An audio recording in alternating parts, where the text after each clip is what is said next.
حقیقت میں تراویح کی نماز کتنی رکعت ہے؟ 20 رکعت یا 8 رکعت؟ تراویح کی نماز 20 رکعت ہے اور صحابہ کا یہ اجماع ہے۔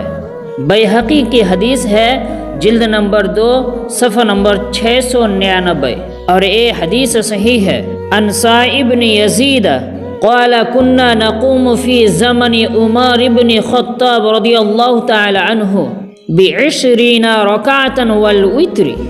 حضرت سائل ابن یزید رضی اللہ تعالی عنہ نے فرمایا، ہم صحابہ اکرام حضرت عمر فاروق رضی اللہ تعالی عنہ کے زمانے میں 20 رکعت تراویح اور وتر پڑھتے تھے۔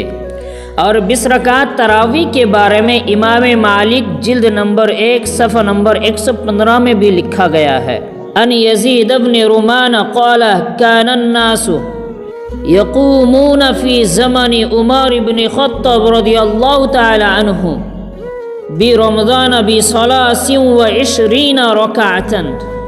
حضرت یزید ابن رومان رضی اللہ تعالی عنہ نے فرمایا، حضرت عمر رضی اللہ تعالی عنہ کے زمانے میں لوگ 23 رکعت پڑھتے تھے، یعنی 20 رکعت تراویح اور 3 رکعت وتر۔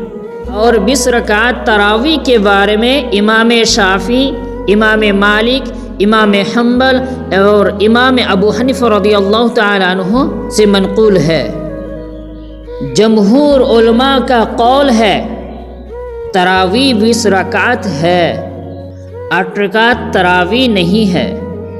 اور علامہ ابن حجر عسقلانی نے فرمایا، یعنی صحابہ اکرام کا اس بات پر اجماع ہے کہ تراویح 20 رکعت ہے۔ 20 رکعت تراویح کا قول ہے اور اس پر عمل بھی ہے جمہور علماء کا۔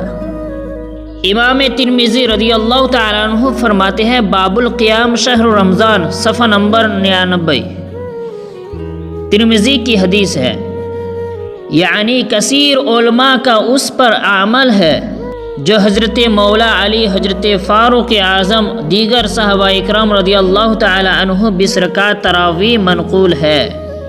اور سفیان ثوری، ابن مبارک، امام شافعی رحمۃ اللہ علیہ بھی یہی فرماتے تھے کہ تراویح کی نماز 20 رکعت ہے، 8 رکعت نہیں ہے۔ امام شافعی رضی اللہ تعالیٰ عنہ یہی فرمائے، ہم نے اپنے شہر مکہ شریف میں لوگوں کو 20 رکعت تراویح پڑھتے ہوئے پایا ہے۔ اس سے معلوم ہوا کہ تراویح کی نماز 20 رکعت ہے، 8 رکعت تراویح کی نماز نہیں۔ اور 8 رکعت جو والی حدیث ہے وہ تہجد کے بارے میں ہے۔ رسول اللہ صلی اللہ تعالی علیہ وسلم تہجد کی نماز 8 رکعت پڑھتے تھے اور 3 رکعت وتر کی۔ مرکات صفحہ نمبر 194، یعنی صحابہ اکرام کا اس بات پر اجماع ہے کہ تراویح 20 رکعت ہے، 8 رکعت تراویح نہیں۔ تو الحمدللہ ہم لوگ 20 رکعت تراویح پڑھیں گے، 8 رکعت تراویح نہیں پڑھیں گے۔